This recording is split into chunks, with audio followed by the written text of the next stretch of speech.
인생을 살다 보면 우리가 계획하고 수고한 대로 우리의 인생이 되지 않은 것들이 참 많습니다. 때로는 내가 원하는 대로, 내가 좋아하는 대로 인생이 되었으면 하지만 그것을 위해서 때로는 열심히 살기도 하고 수고하기도 하지만 우리의 인생은 생각보다 우리가 원하는 대로만 흘러가지 않습니다. 왜 그럴까요? 그것은 우리의 인생의 주인이 내가 아니라 하나님이시기 때문입니다.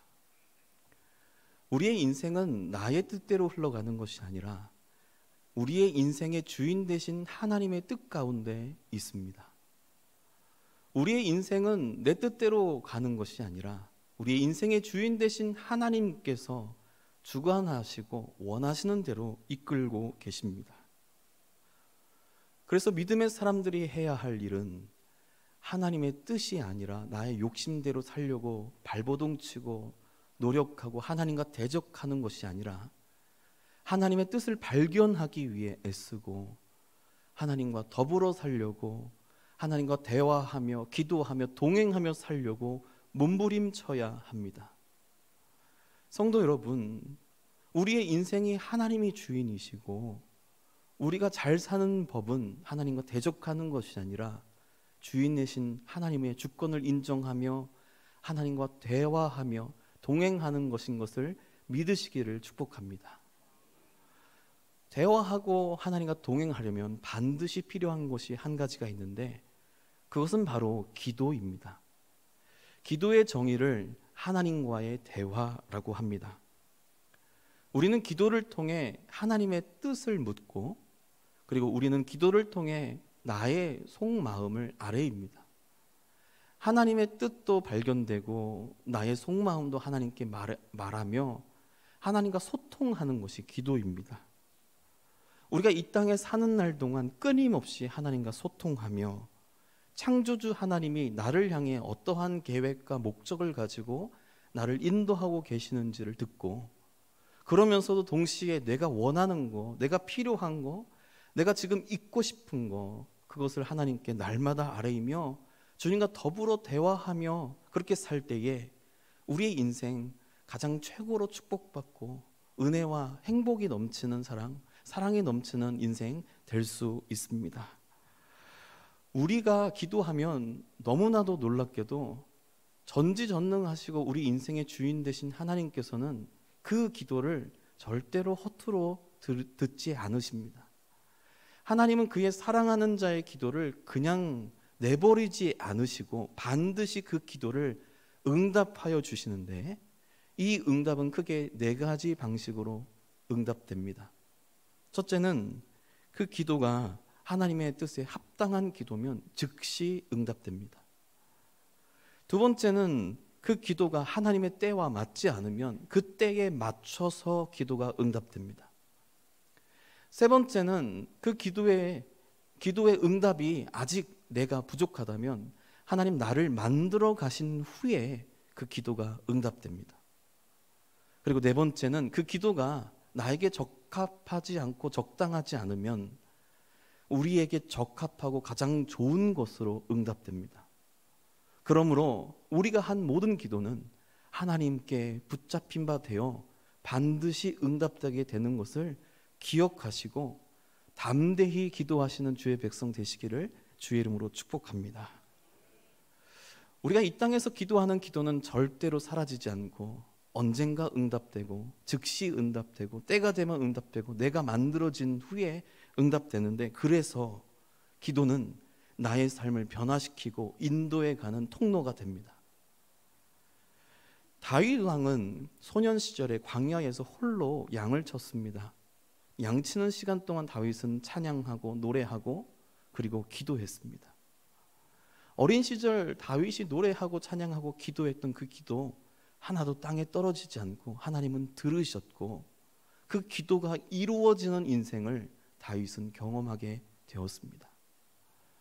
기도가 다윗을 이끌어가고 기도가 다윗의 비전이 되고 목적이 되고 그래서 기도가 실현되는 인생 다윗이 살았던 것입니다. 솔로몬 왕은 왕위에 오를 때 1000마리의 양과 소를 하나님 앞에 바치며 기도함으로 통치를 시작합니다.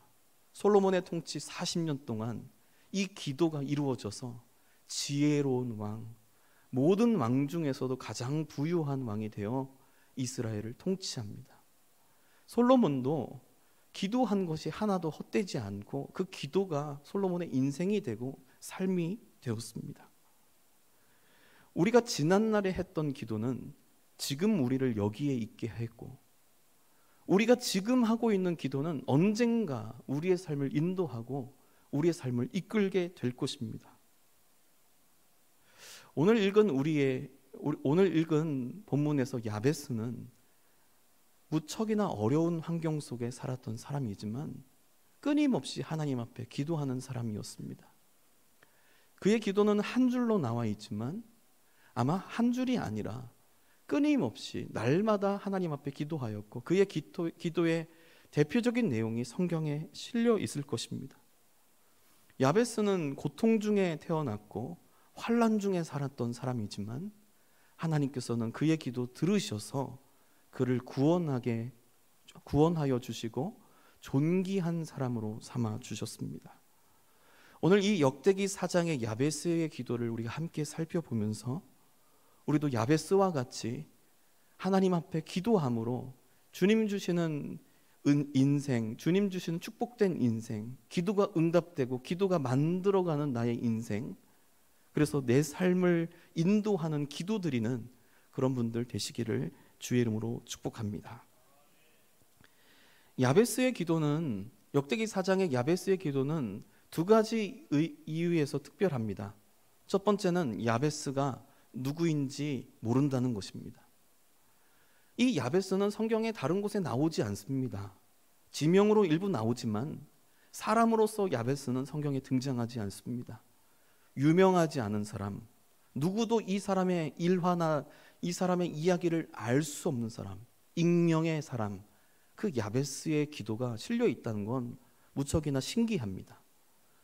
왜 정보가 하나도 없고 성경에 유명하지 않는 이 사람 야베스의 기도가 역대기 4장에 실려 있을까? 우리가 한번 생각해 볼 수 있겠습니다.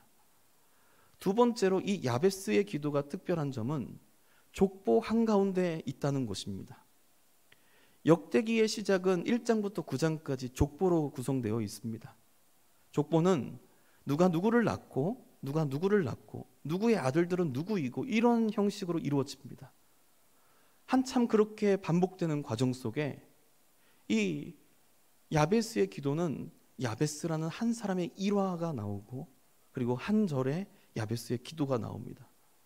흐름상 족보가 이어지는 중간에 갑자기 야베스라는 인물과 기도가 등장하는 것입니다. 왜 족보 한가운데 이 야베스의 기도가 들어있을까? 이것 또한 생각해 볼 만합니다. 족보 가운데 야베스 기도가 들어있는 면을 제가 한번 성경을 찾아보면서 여러분에게 읽어드리겠습니다. 야베스의 기도는 9절과 10절인데 8절 말씀 제가 읽어보겠습니다. 고스는 아눕과 소베바와 하룸의 아들 아하엘의 종족들을 낳았으며, 야베스 기도 바로 앞구절은 이렇게 누가 누구를 낳았다 기록하고 있습니다. 그리고 야베스 기도 10절까지 있는데 그 뒤 11절은 제가 읽어보겠습니다. 수하의 형 글룹이 무힐을 낳았으니 무힐은 에스돈의 아버지요. 자, 야베스 기도의 앞뒤에는 족보 형태로 분명히 되어 있는 것이 보여집니다. 왜 역대기 저자는 족보 가운데 한가운데 야베스라는 인물의 일화와 그리고 그 기도를 여기에 넣고 있을까요? 왜 여기에 야베스의 일화와 기도를 우리는 읽고 있을까요? 이 질문에 대해 대답하기 앞서 역대기의 책이 어떠한 책인지를 생각해 보아야 합니다. 역대기는 그 이름대로 연대순으로 기록한 책입니다.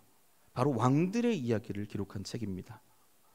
족보 이후에 계속해서 역대상, 역대하가 끝날 때까지 역대기는 왕들의 이야기를 담고 있는데, 다윗 왕부터 시작하여서 솔로몬 왕, 그리고 남유다의 왕들, 멸망 때까지의 남유다의 왕들이 나오고 있습니다. 이러한 연대기의 책은 역대기가 처음이 아닙니다. 성경에 다윗 왕과 솔로몬 왕, 남유다의 왕들이 기록된 또 하나의 책이 있습니다. 바로 사무엘 상하, 열왕기 상하서입니다. 왜 열왕기 상하, 사무엘 상하가 먼저 있었는데 이 역대기가 추가적으로 기록되었을까요? 사무엘 상하, 열왕기 상하는 언제 쓰여졌냐면 이스라엘이 멸망한 직후에 쓰여졌습니다. BC 586년 바벨론이 예루살렘을 침공하고 이스라엘을 완전히 멸망시킵니다. 그리고 포로로 사람들을 끌고 갑니다. 그 상황 앞에 이스라엘 백성들은 큰 좌절과 고통 속에 하나님 앞에 부르짖었습니다. 하나님, 왜 하나님의 백성과 하나님의 나라가 영원하지 않고 이대로 끝이 납니까? 하나님의 언약은 영원하고 하나님은 영원하신 하나님이신데 우리의 나라와 역사는 오늘로써 왜 끝이 납니까? 그 질문에 대한 대답으로서 역사를 보는 관점이 바로 이 사무엘 상하, 열왕기 상하의 역사서입니다.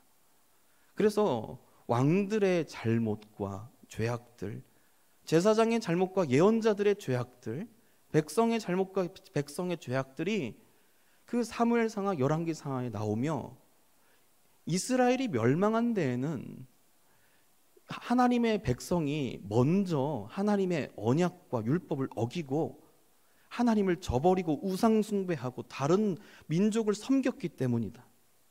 그래서 하나님은 이스라엘을 심판하실 수밖에 없었다라는 그러한 의미를 밝히기 위해서 예언자적 시작으로 쓰여진 책이 사무엘 상하, 열왕기 상하입니다. 멸망의 이유를 설명하는 역사서입니다. 근데 역대기는 그로부터 한 200년이 지나고 쓰여졌습니다. 이스라엘은 남유다는 586년에 멸망하고 포로 기간을 70년 동안 보내게 됩니다. 그리고 나서 처음 귀환을 510년경에 처음으로 귀환하기 시작합니다. 바벨론 포로 기간이 끝나고 다시 예루살렘, 이스라엘 땅으로 돌아오는 것입니다. 그 이스라엘 백성의 귀환 공동체의 지도자는 수룹바벨이라는 다윗 왕의 후예였습니다. 수룹바벨을 중심으로 귀환한 공동체는 예루살렘 성벽을 보수하고 그리고 성전을 재건하기 위해 애씁니다. 그런데 그 일이 만만치 않았습니다. 70년의 공백 기간 동안 예루살렘에 터잡고 살았던 사람들도 방해했고 그리고 이방 민족과 적국들도 이 이스라엘이 다시 재건되는 일을 무척이나 방해했습니다. 그리고 이스라엘 백성들 스스로도 이 공사와 노역을 감당하기에는 어려운 상황이었습니다. 왜냐하면 땅도 없고 경작할 것도 없는데 먹을 것도 없는데 이 노역을 한다는 건 쉬운 일이 아니었습니다. 그렇게 어려운 상황에서 예루살렘 성벽을 보수하고 성전을 재건하는 노력을 하고 있을 때 갑자기 이 귀한 공동체의 지도자인 수룹바벨이 죽게 됩니다. 학자들에 의하면 이 수룹바벨이 갑자기 죽은 데에는 강대국이나 아니면 이방 민족의 공격이 있었을 것이다 라고 이야기합니다. 예루살렘을 재건하고 성전을 다시 세우고 그리고 나라를 재건하는 이 일을 못마땅히 여긴 이방 민족이나 거대한 제국이 이스라엘 백성의 지도자인 수룹바벨을 죽인 것이라는 것입니다. 수룹바벨이 죽은 이후에 백성들은 약 100년의 시간 동안 아무것도 하지 않은 채 예루살렘 성벽도 보수하지 못하고 성전 재건도 하지 못하고 그렇게 세월을 보내게 됩니다. 그러다가 에스라와 느헤미야를 중심으로 한 새로운 귀한 공동체를 맞이하게 됩니다. 약 100년 이상이 중단되었던 성벽 보수와 성전 재건의 비전이 다시 들끓어오르기 시작합니다. 그러는 상황 속에 여러 선지자들이 선포하고 그리고 이 성전 재건과 그리고 예루살렘 성벽을 다시 보수하고 새롭게 이스라엘 나라를 건설하는 비전을 품게 됩니다. 그러면서 역사를 다시 들여다보는데 역사 속에 보니 성전을 건설하였던 이야기들, 특별히 다윗이 준비하고 솔로몬이 완공하고 그 준비한 노력과 수고를 기록한 이야기들, 그리고 12지파 모두가 같이 합심으로 성전을 재건하였던, 한 마음으로 성전을 건설하였던 그 이야기들, 그리고 성전을 재건하였더니 그 가운데 드려진 예배들과 하나님의 임재와 통치, 축복들, 그것들을 다시 한번 들여다보며 귀한 공동체는 다시 하나님의 나라의 꿈을 꾸기 시작합니다. 예루살렘 성벽을 보수하고 성전을 재건하는 그 동기와 그 비전을 제시하는 역사서가 바로 역대기였습니다. 야베스는 그 역대기의 서두에 있는 족보 한가운데 4장에 유다 지파의 족보의 또 중간에 한 명의 일화로 나오고 있습니다. 야베스의 기도의 내용을 잠시 살펴보고 이 내용의 의미를 잠깐 보겠습니다. 9절 말씀 제가 읽겠습니다. 야베스는 그의 형제보다 귀중한 자라. 그의 어머니가 이름하여 이르되 야베스라 하였으니 이는 내가 수고로이 낳았다 함이었더라. 야베스는 형제보다 귀중한 자, 다른 번역으로는 존귀한 자라고 불렸습니다. 근데 사실 야베스가 존귀한 자, 귀중한 자라고 불린 것은 이 뒤의 내용을 보면은 처음부터 그랬던 것은 아닙니다. 그의 처음은 고통 속에 있었습니다. 그의 어머니가 이름을 지어주어 야베스라 하였습니다. 어머니가 이름을 지어주는 것은 통상적인 상황은 아닙니다. 원래 아버지가 이름을 지어주어야 하는데 야베스는 특별한 상황 속에 어머니가 이름을 지어주었습니다. 아마 아버지가 먼저 죽었든지 아니면 헤어져서 어머니랑만 있든지 그런 상황인 것 같습니다. 그래서 야베스의 어머니는 홀로 야베스를 낳으며 야베스의 이름을 야베스라고 붙입니다. 근데 이 야베스라고 붙일 때에 그 어머니가 이 이름을 붙인 이유가 뒤에 나오는데 내가 수고로이 낳았다 함이었다 라고 하고 있습니다. 수고였다는 거예요. 근데 이 수고는 히브리어로 또 쉽게 번역하면 고통입니다. 내가 고통 속에 낳았다라는 거예요. 야베스의 어머니는 무엇인지는 잘 모르겠는데 극심한 고통 속에 살았고 극심한 고통 속에 야베스를 낳았습니다. 그래서 야베스의 이름을 야베스라고 불렀습니다. 그런데 그러면 야베스의 이름이 이 고통이란 단어가 되어야 되는데 그렇지는 않습니다. 원래 고통이라는 히브리어는 야체브라는 단어입니다. 근데 야베스의 어머니는 야체브 속에서 아들을 낳았지만 아들의 이름을 그냥 야체브 고통이라 짓진 않았습니다. 어떻게 지었냐면 세 번째 글자인 브를 가운데로 당기고 그리고 두 번째 글자인 체를 뒤로 보내면서 얏브체라고 순서를 바꾸어 이름을 붙입니다. 그래서 얏브체, 야베츠. 히브리어에서는 사실 자음이 중요합니다. 모음은 상황에 따라 바뀌기 때문에 발음이 바뀝니다.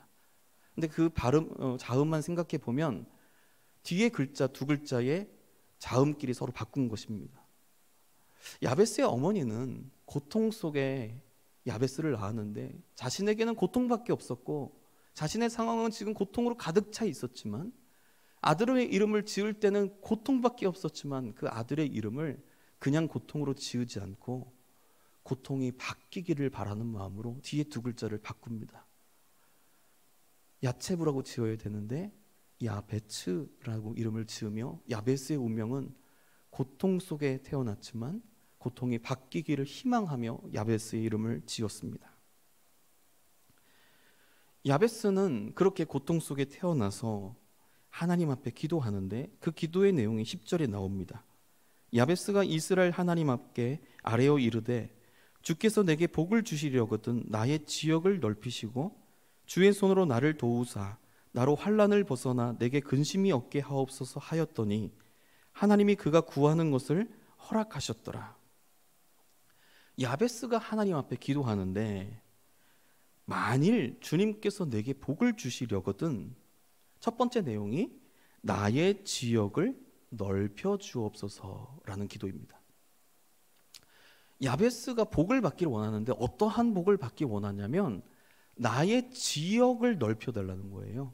지역이라는 것은 지경이라고 불렀고, 그리고 땅입니다. 나의 땅이 넓어졌으면 좋겠습니다. 야베스가 어떠한 삶을 살았길래 야베스에게 있어서 복이란 땅을 회복하는 것이었을까? 땅을 얻는 것이었을까? 땅을 넓히는 것이 야베스에게 최고의 복이었을까? 이것을 역대기의 상황에서 좀 생각해 보면 야베스는 땅이 없는 사람, 땅을 빼앗긴 사람, 곧 포로 공동체의 사람이었던 것입니다. 야베스 가문은 예루살렘에 살고 있는 유다 지파의 한 사람이었는데 어느 날 바벨론의 군대가 예루살렘을 쳐들어왔습니다. 예루살렘 성벽은 무너지고 성전 또한 무너집니다. 그리고 그들은 그 전쟁에서 패배한 이후 포로로 끌려가는데 아마 야베스는 아버지는 거기에서 죽고 어머니 뱃속에서 그렇게 바벨론 어느 지방으로 끌려간 것 같습니다. 그 포로기 그 상황 속에 야베스의 어머니는 저 포로 한복판에서 바벨론 어딘가의 한복판에서 홀로 뱃속에 있는 아이를 출산합니다. 그리고 그 야베스를 아버지가 이름 붙이지 않고 그 어머니가 내가 고통 속에 고통의 아들을 낳는다라고 말은 하지만 그 운명이 바뀌어지기를 원하는 마음에 뒤에 두 글자를 바꾸어 야베스라는 이름을 붙입니다. 바벨론에서 야베스는 자랍니다. 환난과 근심 속에 살아갑니다. 그런데 야베스는 그 가운데 하나님 앞에 기도하기 시작합니다. 하나님, 나에게 복을 주시려거든 나에게 땅을 회복시켜 주옵소서. 다시 돌아가 나의 땅을 되찾게 하시고 나의 지경이 다시 회복되게 하여 주옵소서. 야베스는 바벨론 포로 기간 70년 동안 그렇게 기도합니다. 주변에서 누군가는 그 기도가 헛되다, 이제는 하나님이 우리를 떠나 버리셨다 라고 얘기한 사람이 있었을지도 모르겠습니다. 함께 온 이스라엘 백성 중에 누군가는 신앙을 버리기도 하고 이제는 우리나라는 끝이 났다, 여기에 머물러 살아야 된다라는 사람이 있었을지도 모르겠습니다. 그런데 야베스는 이 70년 동안 이 기도를 놓지 않고 있었습니다. 나의 지경을, 나의 땅을 회복시켜 주옵소서. 나로 하여금 환난과 근심이 아니라 복과 구원을 허락하여 주옵소서. 야베스는 그렇게 바벨론 한복판에서 부르짖으며 70평생을 보냅니다. 근데 그러던 어느 날 고레스 왕의 칙령으로 이스라엘 백성들은 포로기가 끝나고 예루살렘으로 귀환하는 일이 시작되는 것입니다. 하나님께서 오늘 본문에서와 같이 그가 구하는 것을 허락하셨던 것입니다. 야베스의 기도가 오히려 이루어지고 백성들은 귀환하고 땅을 다시 찾아내고 지경이 넓어지는 그 축복을 누리게 됩니다. 이 한 사람 야베스의 이야기가 유다 지파의 족보 한가운데 있었던 이유는 무엇일까요? 이 야베스라는 익명의 한 사람, 고통이라는 이름 가진 이 한 사람의 이야기는 결코 한 누군가의 이야기로 그치는 것이 아니라 이스라엘 전체에 베푸신 하나님의 은혜의 역사, 하나님의 기도의 응답의 결과로서 이 이스라엘 백성이 귀환하였다는 신앙 고백이 이 야베스의 기도를 통해서 하고 있는 것입니다. 하나님은 이스라엘 백성들의 고통을 기억하시고 고통 속에 하는 그 기도를 들으시고 결국은 그 땅을 회복시키고 지경을 회복시키시는 그 은혜를 베풀어 주셨다는 것을 족보의 이야기 속에서 나오지만 그것의 구체적인 일화로 야베스라는 익명의 사람, 어쩌면 모두의 이야기를 이 야베스라는 사람의 기도와 일화를 통해서 우리에게 들려주고 계시는 것입니다. 성도 여러분, 하나님은 그의 백성의 고통 속에 드리는 기도를 절대로 무시하거나 버리지 않으십니다. 하나님은 우리가 하는 기도 하나도 그냥 내버리지 않으시는 분이십니다. 우리가 하는 기도는 우리는 잊어버릴지 몰라도 우리를 사랑하시는 아버지 하나님은 우리 하나님 마음에 새기고 그것을 언젠가 정하신 때에 우리를 향한 계획과 뜻이 합당한 시점에 그 기도 하나도 땅에 떨어지지 않고 응답되는 것이 하나님의 법입니다. 우리가 한 기도는 하나도 사라지지 않고 하나님 마음에 들어가고 하나님 손에 들려서 우리의 인생을 이끌고 우리의 인생을 변화시키고 우리의 인생에 가득한 고통은 사라지고 근심과 아픔은 사라지고 축복과 은혜, 영광의 자리까지 인도하는 그러한 기도로 우리의 기도를 사용하여 주십니다. 성도 여러분, 지금 우리가 하는 기도 하나도 헛되지 않는다는 것을 기억하시기를 축복합니다. 내가 한 기도는 절대로 사라지지 않고 언젠가 나의 인생을 인도해내고 나의 인생을 변화시켜가고 나의 인생을 완성시켜갈 하나님 손에 붙들림 바 된 나의 축복의 기도가 된다는 것을 기억하시고 날마다 기도하면서 주님과 동행하시고 환난과 근심이 혹여나 있다면 그 가운데 기도함으로 승리하시는 주의 백성 되시기를 주의 이름으로 축복합니다. 그리할 때에 우리의 인생은 고통으로 끝나는 것이 아니라 오히려 고통 속에 나와 존귀한 사람, 모든 이들보다 뛰어난 사람이라는 영광스러운 데까지 이르게 되는데 그 은혜가 여러분 모두에게 있으시기를 주의 이름으로 축복합니다. 기도하겠습니다. 사랑이 많으신 하나님 아버지, 우리를 너무나 사랑하여 주셔서 우리의 기도 하나도 땅에 떨어뜨리지 않고 반드시 응답하여 주시니 감사합니다. 야베스가 고통 속에 살아가며 환난과 근심 속에 하나님 앞에 기도하였고 그 기도가 결국은 응답되어서 야베스가 존귀한 사람 되고 땅을 회복하는 자가 되었던 것을 우리가 보았습니다. 우리도 이 땅에서 사는 날 동안 하나님 앞에 날마다 기도하며 살게 하여 주시고 그 기도가 나에게 내 인생을 이끌고 변화시켜 가며 내 인생이 그 기도대로 되는 역사를 허락하여 주옵소서. 그래야 이 땅에 우리가 낙심하지 않고 기도하는 사람 되게 하시고 날마다 기도하며 주님과 동행하는 사람 되게 하여 주옵소서. 우리 세상의 빛교회 모든 성도님들 하나님 앞에 날마다 기도함으로 주님과 동행하고 기도의 능력을 경험하는 인생, 그리하여 존귀한 사람, 구원받은 사람, 지경이 넓어지는 사람 다 되게 하여 주옵소서. 모든 것 주님께 맡겨드리며 우리 주님 예수님의 이름으로 기도하옵나이다. 아멘.